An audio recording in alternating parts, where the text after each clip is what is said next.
क्या प्रतिक्रिया है आपके इस पर? सभी को मेरा नमस्कार है।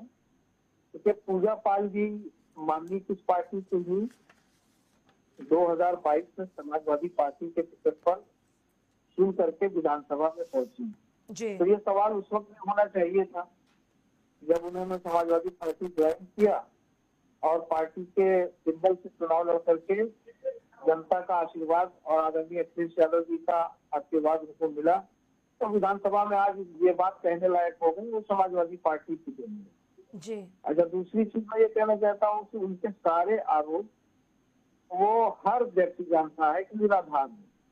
इसीलिए हमारे राष्ट्रीय अध्यक्ष जी ने लिख दिया चिट्ठी गृह मंत्रालय को कि इसकी जांच होनी चाहिए, काम कहीं कोई और न कर दे और आरोप हम पर लग जाए, इसकी जांच होनी चाहिए। तो सब मिला जुला करके मैं कहना सीखना चाहता हूँ कि पूजा पाल जी को माननीय शब्द समाजवादी पार्टी ने दिया, विधानसभा में खड़े होकर के कहने की भी ताकत समाजवादी पार्टी ने दी। अगर भारतीय जनता पार्टी इतनी ही इंटरेस्टेड थी तो उनको टिकट दे देती पार्टी से, लेकिन तब समाजवादी पार्टी ने उनका सम्मान बढ़ाया और राजू पाल को श्रद्धांजलि देने का काम भी किया था।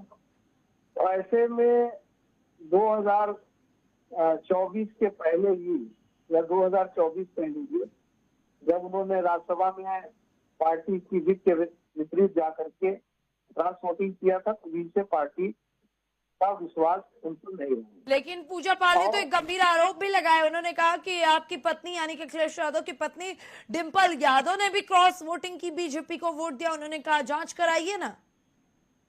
ये बातें हास्यास्पद हैं और इस तरह के आरोप निराधार होते हैं, उसकी कोई मान्यता नहीं होती है जी। और कहीं तो कोई ये कहने लग जाए कि अखिलेश यादव जी ने भी क्रॉस वोटिंग कर दिया, तो ये मानने वाली बात नहीं है। ये हास्यास्पद और बचकानी बात है।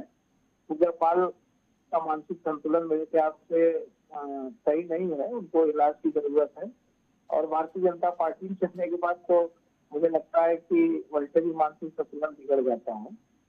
तो अभी तो वो भारतीय जनता पार्टी में गई भी नहीं है और आप लोग ये कयास कैसे लगा ले रहे हैं कि भारतीय जनता पार्टी में मानसिक संतुलन बिगड़ जाता है?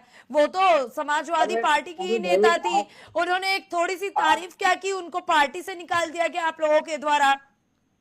मेरी बात सुने, आप तमाम फोटोज और वो वायरल हैं 2024 के लोकसभा के चुनाव में प्रधानमंत्री जी से मिलते हुए, पार्टी के पक्ष में प्रचार करते हुए, सारे वायरल हैं, वो आपके पास भी जानकारी में है। इसलिए मैंने कहा कि अभी आप औपचारिक गुंजस्त नहीं हुई है, लेकिन मन से मना स्थिति तो भारतीय जनता पार्टी में चली गई है ना। वरना हाथरस की बेटी के लिए भी सवाल उठा सकती थी, कौशाम्बी की पाल समाज की बेटी अभी बहुत जल्दी ही उसके साथ नाइंसाफी हुई, आज भी न्याय नहीं मिला, उसके साथ भी बात उठा सकती थी। केवल एक व्यक्ति को मिल जाए न्याय, उसे न्याय नहीं कहते, बल्कि शासन में न्याय सबको मिले, उसकी